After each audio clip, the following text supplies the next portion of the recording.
Hey,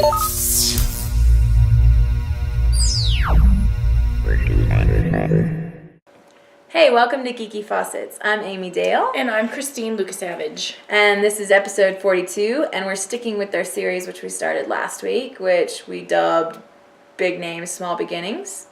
And we're talking about George Lucas today. Yeah, we briefly mentioned it last week, so I'm sure you were expecting it. Yeah, it's going to be good. I really love this. So one of our viewers came up with this idea. Our friend Christy emailed us and said, hey, why don't you guys talk about this? Because I would love to hear about this stuff. And I was like, that's a great idea. So on that note, if you guys have any subjects that you were like, I would just love to hear the Geeky Faucets ramble about this particular topic, then please let us know. You can send us an email. I think we're geekyfaucets@gmail.com, or you can tweet us or whatever. Facebook or whatever, any of those things. And or if there's anybody that you want to add to the, what is it? What are we calling it again? Big names, Big small names, beginnings. Big names, small beginnings. If you have Yes. anybody you want us to add to that, just let us know. So Yeah, because we'll be happy to do it. So George Lucas. Did you enjoy reading about him? I did. He wasn't as exciting as Steven Spielberg for me. Yeah. But it was still interesting. The most interesting thing that I read about him was that he wanted to be a race car driver. And he was going to do that up until he got in an accident, and then it was over. Yeah, like a serious accident that like nearly killed him kind of thing, I think it sounds like. And he was racing though, right? When he had drag racing. Yeah. Drag racing. Yeah. Which, how you go from a race car driver to, but I guess that maybe it's a natural progression between race car drivers and movie stars, because Patrick Dempsey is a race car driver. Frankie Muniz, the guy from Malcolm in the Middle, he's a race car driver. Maybe that's a thing. Okay. I don't know. Patrick Dempsey, I'm sorry, I'm trying to place it. Is he the guy? Grey's Anatomy. Mick Dreamy. Is he the guy that was in Can't Buy Me Love? I'm not really sure. I never saw that movie. He was in. He was Enchanted. He was in Enchanted. He was, yes. He was in Can't Buy Me Love. It's a movie from the 80s, and he's a big nerd. And he pays this really popular girl to like pretend she's dating him so he can get popular. That sounds like a great movie. It's so great. I think I would like that movie. Did you know I met Patrick Dempsey? No. I totally did. I went to one of his races, because my friend in North Carolina is way into racing. Her husband is. And we found out what race that he was going to go to, and we totally met him. And he loves me. Let me tell you why. Because, I got his autograph and took his picture. He put his arm around me. And then, when I said thank you and all like this, he was like this. And then he squeezed my shoulder. He's like, thanks. I'm like, I love you too. I'm pretty sure that means he loves me. That means I love you, Christine Lucasavage. And he does have great hair, by the way, if anybody's wondering. Yeah. I saw it in person. In person. It was good in person, too. He's a lovely man. Anyway. He's really great at Can't Buy Me Love, too. Okay. So, George Lucas, after his accident, he then went to junior college. Prestigious junior college. Dude! And started filming. I'm just thinking, you always think of like somebody like this, which eventually he did go on to. You don't think of him as starting at junior college. No. He started filming during junior college with an 8mm, which is... They all apparently started off with an 8mm. Because so that's the era they lived in. That's true. I didn't even think about that. And then he went to USC School of Cinematic Arts. And he tried, after that, he tried to join like the Air Force, and I can't remember what happened with that. But then he, because of all his speeding tickets is what it said. Something about his speeding tickets. Well, he was a race car driver. Which is kind of funny. I was like, ah. And then he was drafted for Nam, but they found out he's diabetic or something like that. And I did not see any of that to go to Nam. Well, I did a lot of research. My goodness. But he did eventually, how he got in was he won a scholarship from Warner Brothers to observe Francis Ford Coppola filming. Yeah, he got to something, pick. I don't remember. Right, like he got to pick any film that was being filmed that year, and it was like a student scholarship, and he won it by making that a film called Electronic Labyrinth THX 1138, which later became The Godfather. No. Didn't it? No. This is. I read it. No, this is George Lucas's. No, later became THX 1138. There was some connection. Well, Francis Ford Coppola well, also maybe that's what it is. did The Godfather. Yeah. Apparently I need to research. So anyway, he directed THX 1138 at that time. That's what he won his scholarship for, but it was a different version of it before he remade it. And then he won this student scholarship, and he could pick any film he wanted to observe and sort of be a part of.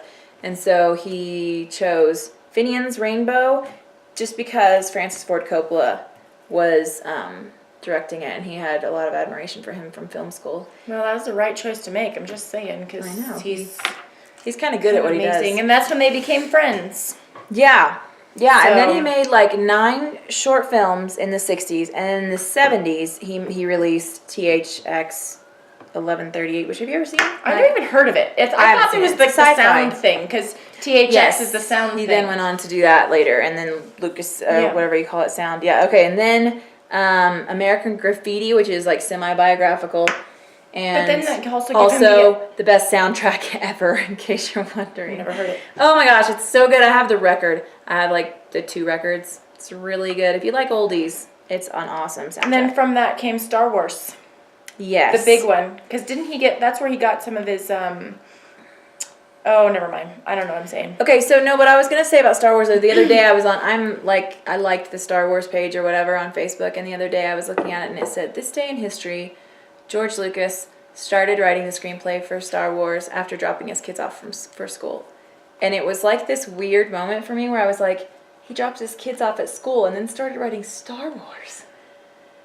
That's amazing. Like, it's like he's a real person and he's just normal. He's like dropping his kids off from school and then gonna go home and write. It was really inspiring to me because I tend to think of people who write amazing things as like living in some sort of special amazing writer bubble, you know, like. Oh yeah, and then they go to their you know, everything is just so. They don't drop their mean? kids off at school. No, they don't. There's somebody else that does that for them. Which makes me wonder, like, maybe the thing I made today will be the next Star Wars. I know. I See, mean, I don't write. know, you know? I'm like, come on. Maybe something I write is going to be big someday.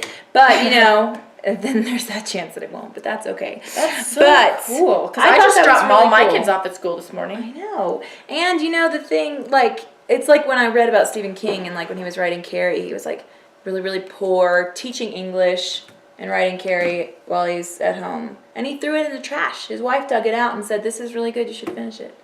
And, you know, like those kind of stories are always really inspirational to me. So when I read that little thing about after dropping his kids off from school, I was like, I know, because we're like knee deep in kid mess. yeah. You know, like, in the kid world, we are there. Cool. Here's the other thing that was cool that I read. Star Wars was actually turned down by several studios.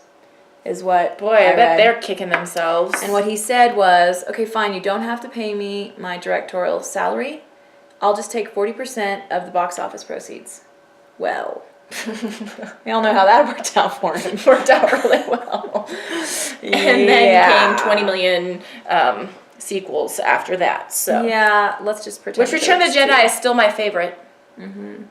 And Empire Strikes Back is still my least favorite, but whatever. We don't need to talk about that. We don't need to rehash that. You can go look that up in a past episode. It's okay. We all know that Empire Strikes Back is the best one. It's not. But that's okay. No. Okay, so then we went on to Indiana Jones. Steven Spielberg and George Lucas were in on that one, which I think that's pretty cool. I do too. And I like that George Lucas is a director and all that, but I love the fact that he does so much writing. Probably because you are a writer. I'm a writer. But he does like if you go on IMDb or any of those places and look at his, you know, credits, like he has some directorial credits, but his writing credits are like a ton of writing stuff that he did. But I mean, you know, it's 2 completely different talents. I bet he's probably a better writer than he is a director. Although he's a great director, but you know what I mean?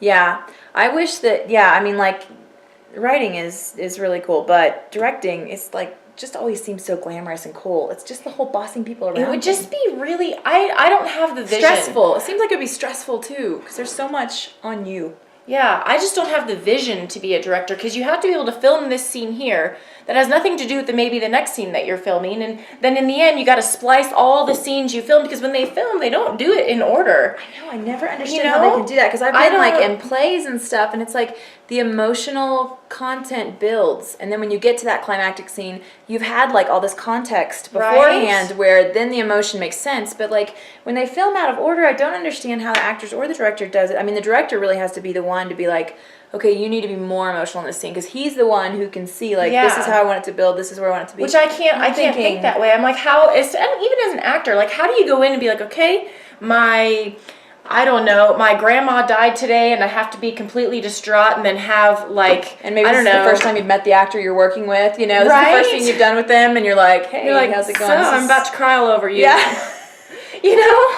Yeah. I don't know. I just don't have that vision. I think it's a really cool. Actually, one of my kids just figured that out the other day. We were watching the making of something because it's what we do, and they were like, "Wait, they don't film it in order?" And I was like, "I know, isn't that so It's weird?" so I mean, it makes weird. sense. I understand the reasonings, and that sometimes they have like this one location, or they shoot all this, or they Yeah. do this, or they do. But it's just like for the emotional and like movement of the story, you really have to have a director who can actually understand where he wants to go with it and what level of emotion and that's intensity. why actors get paid with, because I mean those guys can just pull it out of their butts anytime. Me Yeah. personally, I'd be like, I can't do it. I'm not feeling it today. But those guys are like, well, I'm getting paid $50 bajillion. I better be able to cry or be happy. I might be able to cry on cue if I got paid $50 bajillion. I might be able to also, but I'm getting a little teary just thinking. just give me my Visine, my alligator tears. That totally, yeah, no. Oh, my word. What I didn't know is that he is also, George Lucas had his hand in Flash Gordon. Did you know that? No, I think I read that on not know IMDb. that. Maybe I could be wrong. No, but I'm sure he you're had his hand. I loved that movie. Yeah, I've never seen it. Flash. Oh, I've never seen Defender of the it. Universe. What? Sorry, Flash what are the Gordon. three? Let's see. We're up to I know. Spaceballs. How have I seen more old bad. What's the other one? The Army Bruce of Darkness. Campbell. Yes, anything by Mad Bruce Max. Campbell you probably And haven't then seen. the one you just said. Spaceballs. Which was, what did you just now say? Flash Gordon. I can't believe you haven't seen that. Defender, seen like it. Ming the Merciless. No. Oh my god. Sorry, guys. And he also was Slow that what did down. Planet of the Apes too. Wait, like wrote. I don't know what he did with it, but I know he has he hand was- in it. Oh, the old one. Not the new one. I don't like the old ones, I'm not gonna lie. But I'm just saying. But it's not his stuff fault. that you've heard of. It's It's like big. Charlton Heston's fault because, you know, I think maybe it might even be the guy who was on Saturday Night Live whose name I can't remember right now. What is his name? Oh, dang it. I want to say it's Phil something. The guy who, he's not alive anymore, but he used to always play Charlton Heston in SNL skits. Like he did one about, Soylent Green is people, it's people. And then he did like, get your hands off me, you damn dirty ape. You know, anyway. Back in the day when I was younger, I didn't watch Saturday Night Live Christine's very a little much. bit younger than me, so maybe No, it's come old. on. I am It's an like old 2 thing. years younger than you. Really? How old are you? 33. Oh, 4 years younger than me. But I'm still. almost 34. I'm almost old. Oh my god. You make it seem like you're 20 years older than me. You're like, I know, well, but you're 4 too years young. is a lot It's though, not because 4 like I was years. in high school when you were like, yeah, because I'm 30. I'm almost 38. No, you're not. Yes, I I thought you were like 35. am. No, honest to God, I'll be 38 this year. In fact, this year my theme from Monty Python, if you guys have watched Monty Python and the Holy Grail a lot of times, which I hope you have, has been, you remember the part where he's like talking to the peasant guy and he's like, old woman, and he's like, man.